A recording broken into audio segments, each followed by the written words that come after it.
Прическа старомодная. Я же сказал, медленно и в подробностях. Да не вопрос. Короче, вот это френдбук, социальная сеть. Это страничка вашей Елены. А вот комментарий к ее фотографиям. Видите, Бегемот 85 написал: с такой прической моя бабушка на танцы в сельский клуб ходила. Баран. Вообще-то, конечно, Бегемот, но по сути, конечно, баран. Баран.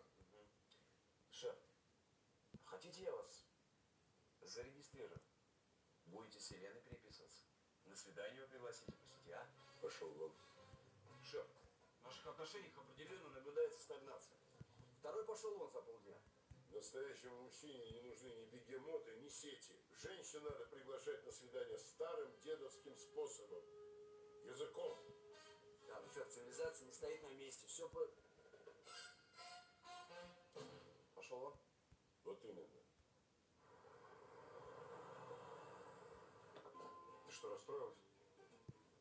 Да нет. А ты знаешь, что в неволе умирает примерно 60% дельфинов? Понятно. Значит, расстроилась. Ну, это же папа все-таки. А вы из-за чего поругались? Из-за колбасы. Из-за чего? Я говорила, у папы колбасный завод. Тысячи животных гибнут ради твоей колбасы. Это коровы и свиньи, их удел гибнут ради моей колбасы. Это кровавые деньги, я их ненавижу. Да ну, а что ж ты живешь на эти кровавые деньги? Степа, он еще совсем ребенок. Мама, я не ребенок. Я человек со своей гражданской позицией. Ну так вот что, человек. Все, что у тебя есть, даже твоя гражданская позиция, это заслуга моих коров и свиней. И вернее, заслуга их своевременной кончины. Хорошо. Тогда мне ничего не надо. Сам купайся в своем кровавом богатстве. Думал, я без его денег не проживу. Я взяла и из дома ушла. Он взял и обиделся. Он меня никогда не понимал. А тут еще ты его побил.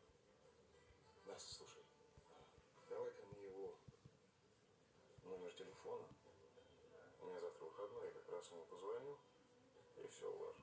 Настя, гость уже 40 минут ждет свой антрекот.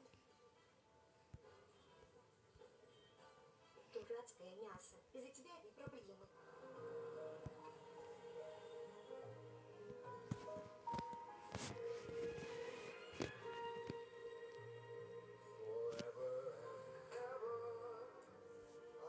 Прекрасная Елена, можно вас на минутку, а потом еще на весь вечер? Не поняла. Что ж тут непонятного? Вы красивая, тоже не лишен привлекательности. Почему бы нам не сходить на свидание на радость нашим гормонам? До свидания с вами. Со старым толстым алкоголиком, который живет с Левой, его мамой.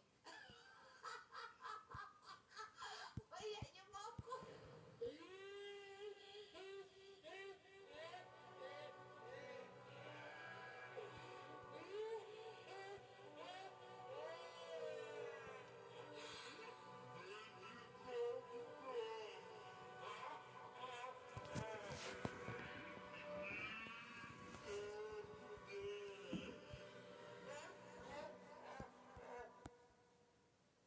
Витя, да ты трясешься, как прыщавый пацан из средней школы.